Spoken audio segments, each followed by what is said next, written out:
Brought to you by Vigor, co-powered by Sensodyne and Vimal. ಬಾಯಲ್ಲಿ ಹೇಳಿ ಕೇಸರಿ.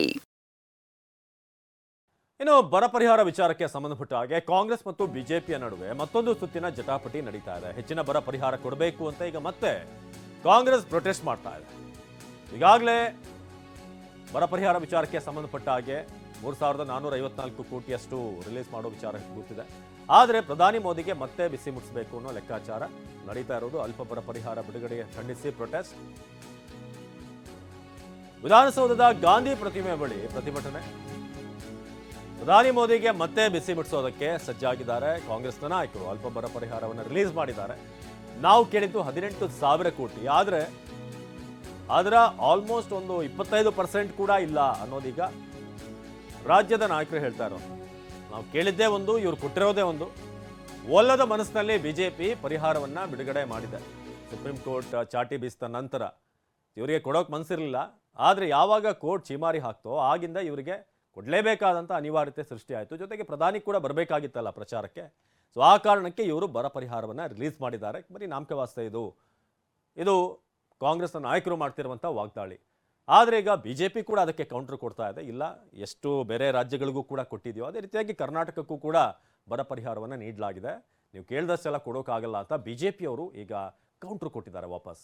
ಈಗ ಬಿಜೆಪಿಯ ವಿರುದ್ಧ ಕಾಂಗ್ರೆಸ್ನ ಪ್ರತಿಭಟನೆ. ವಿಧಾನಸೌಧದ ಗಾಂಧಿ ಪ್ರತಿಮೆಯ ಮುಂದೆ ಸಿಎಂ ಸಿದ್ದರಾಮಯ್ಯ, ಡಿಸಿಎಂ ಡಿಕೆ ಶಿವಕುಮಾರ್ ಅವರ ನೇತೃತ್ವದಲ್ಲಿ ಕಾಂಗ್ರೆಸ್ನ ಶಾಸಕರು ಹಾಗೆಯೇ MLCಗಳು, ಸಚಿವರು ಪ್ರತಿಭಟನೆಯಲ್ಲಿ ಭಾಗಿಯಾಗುವಂಥ ನಿರೀಕ್ಷೆ ಇದೆ. ಇನ್ನೂ ಹೆಚ್ಚಿನ ಬರ ಪರಿಹಾರವನ್ನು ಕೊಡಬೇಕು. ಈಗ ರಿಲೀಸ್ ಮಾಡಿರುವಂಥ 3,454 ಕೋಟಿ ಏನಿದೆ ಅದು ಎಲ್ಲಿಗೂ ಸಾಲೋದಿಲ್ಲ ಅಂತ. ಇದೀಗ ಕಾನೂನು ಸಮರದ ಬಳಿಕ ರಾಜ್ಯಕ್ಕೆ ಬರ ಪರಿಹಾರ ಬಂದಿದೆ. ಆದರೆ ಕೇಂದ್ರ ಸರ್ಕಾರ ಕೊಟ್ಟಿರುವಂತಹ ಬರ ಪರಿಹಾರ ಏನಿದೆ ಅದು ಕಡಿಮೆ. ಆನೆಗೆ ಅರೆಕಾಸಿನ ಮಜ್ಜಿಗೆ ಅಂತ ನಾಯಕರು ಹೇಳ್ತಿದ್ದಾರೆ. ಬಹಳ ಕಡಿಮೆ. ನಾವು 18,172 ಕೋಟಿ ಕೇಳಿದ್ರೆ ಅವರು 3,464 ಕೋಟಿ ಕೊಟ್ಟಿದ್ದಾರೆ. ದಿಸ್ ಇಸ್ ವೆರಿ ಬಹಳ ಕಡಿಮೆ. ಇದು ನಾನು ಅಧಿಕಾರಿಗಳ ಜೊತೆ ಚರ್ಚೆ ಮಾಡಿ ನೋಡೋಣ ಮುಂದೆ ಏನ್ ಮಾಡಬೇಕು ಅಂತ ತೀರ್ಮಾನ ಮಾಡಿ 3,000 ಚಿಲ್ಲರೆ ಕೊಟ್ಟಿದ್ದಾರೆ. ಇದೇನ ಮಜ್ಜಿಗೆ ಆನೆಗೆ ಅಂತ. ಸೊ ಅಟ್ಲೀಸ್ಟ್ ನಮ್ಮ ಹೋರಾಟಕ್ಕೆ ಒಂದು ಜಯ ಸಿಕ್ಕಿದೆ. ಆದರೆ ಅವರು ಕೊಡಬೇಕಾದ್ರೆ ಪಾಲು ಸರಿಯಾಗಿ ಕೊಟ್ಟಿಲ್ಲ. ಇದನ್ನ ಹೋರಾಟ ಮುಂದುವರಿಸ್ತೇವೆ. ನಾವು ಕೇಳಿದ್ದು 18,172 ಕೋಟಿ.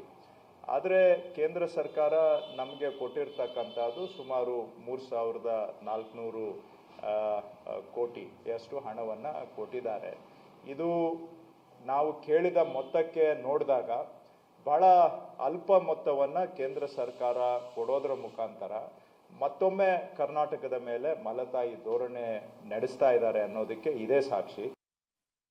ಇನ್ನು ಕೇಳಿದಷ್ಟು ಕೊಟ್ಟಿಲ್ಲ ಅಂತ ರಾಜ್ಯ ಸರ್ಕಾರ ವಾಗ್ದಾಳಿ ನಡೆಸಿದೆ. ನಾವು ಕೊಡಲ್ಲ ಅಂತ ಹೇಳಿಲ್ಲ ಅಂತ ಕೇಂದ್ರ ಸಚಿವ ಪ್ರಹ್ಲಾದ್ ಜೋಶಿ ಹೇಳಿದರೆ, ಬರ ರಾಜಕೀಯ ಬಿಡಲಿ ಅಂತ ಮಾಜಿ ಸಿಎಂ ಬೊಮ್ಮಾಯಿ ಹೇಳಿದ್ದಾರೆ. ಕೊಟ್ಟರು ರಾಜಕೀಯ ಮಾಡ್ತಾರೆ ಅಂತ ಅಶೋಕ್ ಹೇಳಿದ್ದಾರೆ. ಕೊಡುದಿಲ್ಲ ಅಂತ ಎಲ್ಲಿ ಹೇಳಿದೀವಿ ನಾವು? ಅದಕ್ಕೆ ಉತ್ತರ ಇಟ್ ಇಸ್ ನೀವು ಹೇಳಿದ್ದು ನನಗೆ ಅರ್ಥ ಆಗಿದೆ. ಕೋರ್ಟಿಗೆ ಹೋಗಿದ್ದು ಅವರ ರಾಜಕೀಯ. ನಾವು SDRFದಲ್ಲಿ ನಾವು ಬಂದ ನಂತರ ಒಂದು ಪರಿವರ್ತನೆ ಮಾಡಿ ಅಡ್ವಾನ್ಸ್ ದುಡ್ಡು ಕೊಡ್ತಾ ಇದ್ದೀವಿ. SDRFಕ್ಕೆ 900 ಕೋಟಿ ರೂಪಾಯಿ ಇದೆ. ನೀವು 2,000 ರೂಪಾಯಿ ಕೊಟ್ಟಿದ್ದೀರಿ. ಯಡಿಯೂರಪ್ಪನವರಿದ್ದಾಗೂ ಡಿಲೇ ಆಗಿತ್ತು. ಅವ್ರು 27,000 ಕೊಟ್ಟಿದ್ರಿಲ್ಲ. ಕಾಂಗ್ರೆಸ್ ಪಾರ್ಟಿ ದಿವಾಳಿ ಎದ್ದದ. ಕಾಂಗ್ರೆಸ್ ಸರ್ಕಾರ ಇಲ್ಲ ಅನ್ನೋದು ಮೊದಲು ಅರ್ಥ ಮಾಡ್ಕೋಬೇಕು. ನಮ್ಮ ಕೇಂದ್ರ ಸರ್ಕಾರ ಯಾವಾಗಲೂ ಬರ ಪರಿಹಾರ ಕೊಡಲ್ಲ ಅಂತ ಹೇಳಿರಲಿಲ್ಲ. ಆದರೆ ಯಾವ ಫಾರ್ಮ್ಯಾಟಲ್ಲಿ ಕೊಡಬೇಕು, ಯಾವ ಸಮಯದಲ್ಲಿ ಕೊಡಬೇಕು, ಮತ್ತು ಯಾವ ಸಭೆಗಳಾಗಬೇಕು, ಅವುಗಳನ್ನೆಲ್ಲವನ್ನೂ ಕೂಡ ಮಾಡಬೇಕಾಗಿದೆ. ಇಷ್ಟು ದೊಡ್ಡ ಮೊತ್ತ ಒಂದೇ ಸತಿಗೆ ಬಿಡುಗಡೆ ಮಾಡಿದ್ದಕ್ಕಾಗಿ ನಾನು ಕೇಂದ್ರ ಸರ್ಕಾರಕ್ಕೆ ಅಭಿನಂದನೆ ಸಲ್ಲಿಸ್ತೇನೆ. ಇನ್ನಾದರೂ ಕಾಂಗ್ರೆಸ್ನವರು ಬರ ಪರಿಹಾರದಲ್ಲಿ ರಾಜಕಾರಣ ಮಾಡೋದು ಬಿಡಬೇಕು. ಸಿದ್ದರಾಮಯ್ಯನವ್ರಿಗೆ ಈ ಬರದ ಬಗ್ಗೆ ರಾಜಕಾರಣನೇ ಮಾಡಬೇಕು ಅಂತ ತೀರ್ಮಾನ ಮಾಡಿಬಿಟ್ಟವ್ರೆ. ಇಷ್ಟು ದಿನ ಹೇಳ್ತಾ ಇದ್ರು ಒಂದು ನಯಾ ಪೈಸಾ ಕೊಟ್ಟಿಲ್ಲ ಅಂತ ಕಾಮೆಂಟ್ ಮಾಡ್ತಾ ಇದ್ರು. ಈಗ NDRF ರೂಲ್ಸ್ ಪ್ರಕಾರ, ಕಾನೂನು ಪ್ರಕಾರ ಏನಿದೆಯೋ ಅದನ್ನು ಕೇಂದ್ರ ಸರ್ಕಾರ ಕೊಟ್ಟಿದ್ದಾರೆ. ಈಗ ಅದನ್ನು ಕೂಡ ಕ್ಲೈಮ್ ಮಾಡ್ತಾ ಇದ್ದಾರೆ. ಅಂದರೆ ನಾನು ಕೇಳಿದಷ್ಟೇ ಅಂದರೆ ನೀವು ಕೇಳಿದಷ್ಟೇ ನಾನು ಕೊಟ್ಟಿದ್ದೀರಾ ಬೇರೆಯವರಿಗೆ. ರಾಜ್ಯ ಸರ್ಕಾರ ಕೇಳಿದಷ್ಟು ಪರಿಹಾರವನ್ನ ಕೇಂದ್ರ ಕೊಡೋಕ್ಕಾಗುತ್ತಾ ಅಂತ ಮಾಜಿ ಸಿಎಂ ಎಚ್ ಡಿ ಕುಮಾರಸ್ವಾಮಿ ಹೇಳಿದ್ದಾರೆ. ಇದಕ್ಕೆ ಕೆಂಡ ಕಾರಿರುವಂತಹ DCM DK ಕುಮಾರಸ್ವಾಮಿ ನೀನು ನಾಡದ್ರೋಹಿ ಅಂತ ಹೇಳಿದ್ದಾರೆ. ಇಲ್ಲಿ ಸರ್ಕಾರಕ್ಕೆ ಇಷ್ಟು ಸಾಕಾಗಲ್ಲ ಅಂದರೆ ಇವರು ಕೇಳಿದಷ್ಟು ಕೊಡ್ತಾರ? ಕೇಳಿದಷ್ಟು ಕೊಡೋಕ್ಕೆ ಸಾಧ್ಯ ಇಲ್ಲ. ಈಗ ಇವರು ರಾಜ್ಯ ಸರ್ಕಾರದಿಂದ SDRF ದುಡ್ಡಾಗಿದ್ರೆ ಎಷ್ಟು ಕೊಟ್ಟವ್ರೆ? ಜನಗಳಿಗೆ 2,000 ರೂಪಾಯಿ ಕೊಟ್ಟಿದ್ದೀವಿ ಅಂದಲ್ಲ, ಕೊಟ್ಟವ್ರೆ ಎಲ್ಲರಿಗೂ? ಈ ಮಧ್ಯದಲ್ಲಿ ಕೆಲವು ರಾಜಕಾರಣಿಗಳು ಹೇಳಿದ್ದಾರೆ, ಇದು ಸಾಕ್ಬಿಡಿ, ಇದು ಕೊಟ್ಟಿರೋದೇ ಸಾಕ್ಬಿಡಿ, ಹಿಂದಿಗಳು ಮನೆ ಆಸ್ತಿನ ದೇಶಕ್ಕಲ್ಲ ನಮ್ಮ ರಾಜ್ಯಕ್ಕೆ ದ್ರೋಹಿಗಳು. ಯಾರೋ ಹೇಳಿದ್ರು, ಕುಮಾರಸ್ವಾಮಿ ಸ್ಟೇಟ್ಮೆಂಟ್ ಮಾಡಿದಂತೆ ಸಾಕಿದ್ದು ಅಂತ ಅಂದ್ಬಿಟ್ಟು.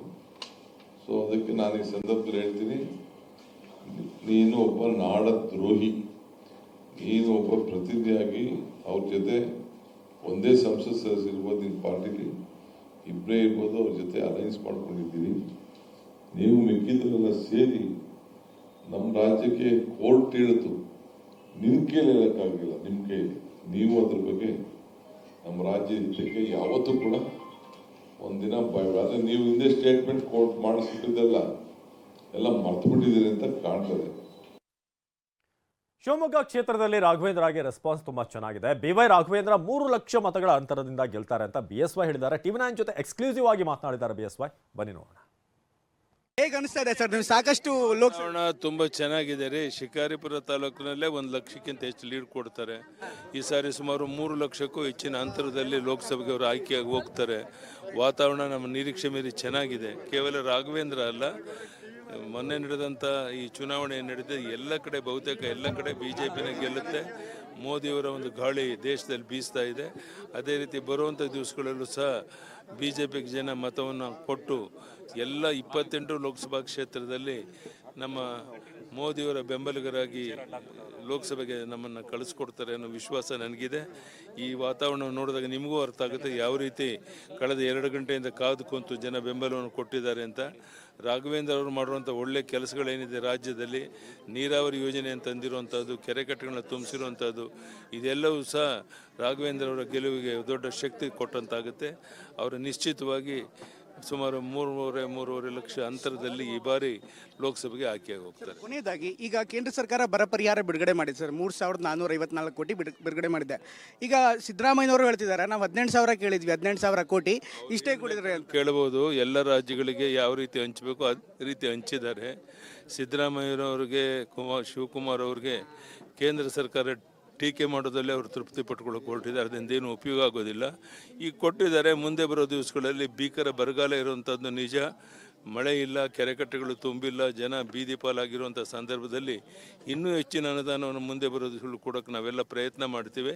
ಈಗ ಬಂದಿರೋ ಹಣವನ್ನು ಸದ್ವಿನಿಯೋಗ ಮಾಡಿಕೊಳ್ಬೇಕು. ನಾನು ಮುಖ್ಯಮಂತ್ರಿ ಆಗಿದ್ದ ಕೇಂದ್ರ ಕಾಯಲಿಲ್ಲ, ನಮ್ಮ ರಾಜ್ಯ ಸರ್ಕಾರದ ಹಣವನ್ನು ಖರ್ಚು ಮಾಡೋದು. ಆದರೆ ಈ ಸರ್ಕಾರ ಕೈ ಕಟ್ಕೊಂಡು ಕುಂತಿದೆ, ಒಂದು ರೀತಿ ದಿವಾಳಿಯಾಗಿದೆ. ಇದರ ಪರಿಣಾಮ ಈ ಪರಿಸ್ಥಿತಿ ರಾಜ್ಯಕ್ಕೆ ಬಂದಿದೆ.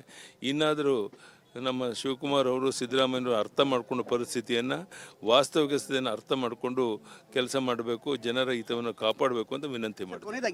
ಇದನ್ನೇ ಇಟ್ಕೊಂಡು ಪ್ರತಿಭಟನೆ ಮಾಡ್ತಾರೆ ಕಾಂಗ್ರೆಸ್ನ ಎಲ್ಲ ಶಾಸಕರು. ಇದು ರಾಜಕೀಯಕರಣಗೊಳ್ತಾ ಇದೆ. ರಾಜಕೀಯ ಬಿಟ್ಟು ಬೇರೇನೂ ಕಾರಣ ಇಲ್ಲ. ಜನ ಅದ್ರ ಬಗ್ಗೆ ತಕ್ಕ ಉತ್ತರವನ್ನು ಕೊಡ್ತಾರೆ. ಧನ್ಯವಾದ. ಇದಿಷ್ಟು ಯಡಿಯೂರಪ್ಪನವರು ಹೇಳ್ತಾರೆ ಅಂತ ಮಾತು.